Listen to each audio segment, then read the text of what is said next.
தமிழகத்தின் ஆக்ஸ்போர்ட் என்று அழைக்கப்படக்கூடியதான் பாளையங்கோட்டை. ஏனென்றால் சுற்றி சுற்றி பள்ளிகள் அதிகமான மதிப்பெண்கள் பெறக்கூடிய இடங்கள் என்று பள்ளி மீது மிகப்பெரிய ஒரு கவனம் இருக்கும். அப்படிப்பட்ட ஒரு பள்ளி ரோஸ்மேரி மெட்ரிகுலேஷன் பள்ளியில் பெற்றோர்கள் பிள்ளைகளை சேர்க்க ஆசைப்படுவார்கள். அப்படிப்பட்ட அந்த பள்ளியில் தான் 8ஆம் வகுப்பு மாணவன் தனது பையில் அறிவாலை எடுத்து வைத்துக் கொண்டு கூர்மையான அறிவாலை கொண்டு வந்து சக படிக்கக்கூடிய உடன்படிக்கும் மற்றொரு 8ஆம் வகுப்பு மாணவனை அறிவாலை வெட்டியிருக்கிறான்.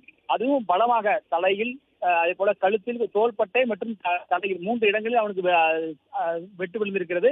அது மட்டுமின்றி தடுக்க வந்த ஆசிரியருக்கும் இந்த அறிவால் வெட்டு விழுந்திருக்கிறது. இது ஒட்டுமொத்தமாக பள்ளிக்கூடங்கள் மீதான பார்வையை மிகப்பெரிய பெற்றோர்களுக்கு ஒரு அச்சத்தை ஏற்படுத்தியிருக்கிறது. ஏனென்றால் பள்ளிக்கு பாடம் மட்டுமல்ல, மற்ற விஷயங்களும் சொல்லிக் கொடுக்க வேண்டிய கட்டாயம் இருக்கிறது என்பதை காமிக்கிறது. காலையில் வந்தால் மாலையில் செல்லக்கூடிய இந்த பள்ளியில் தான் பள்ளி படிப்பு மட்டும் என்றால் இல்லை, அதை தாண்டி அறிவால் கொண்டு வரக்கூடிய கலாச்சாரம் மெட்ரிகுலேஷன் பள்ளிகளிலும் தலைதூக்கி இருக்கிறது என்பது மிகப்பெரிய ஒரு வேதனையான விஷயம். காவல்துறையினர் இது குறித்து தற்பொழுது அந்த பையனை, அதாவது அறிவாளர்கள் தாக்கிய அந்த பையனை கைது செய்திருக்கிறார்கள்.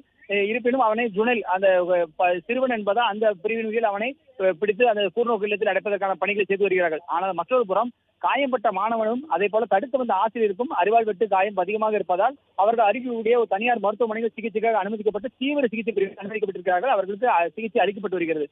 மிகவும் ஒரு வேதனையான சம்பவமாக தற்போது இந்த சம்பவம் அரங்கிருக்கிறது. அறிவாலை கொண்டு வந்த பையன் 8ஆம் வகுப்பு படிக்கக்கூடிய மாணவன் மற்றொரு சமூகத்தை சேர்ந்த மாணவன் மீது தாக்குதல் நடந்திருக்கிறது. நன்றி நாகராஜன், விரிவான தகவல்களுக்கு.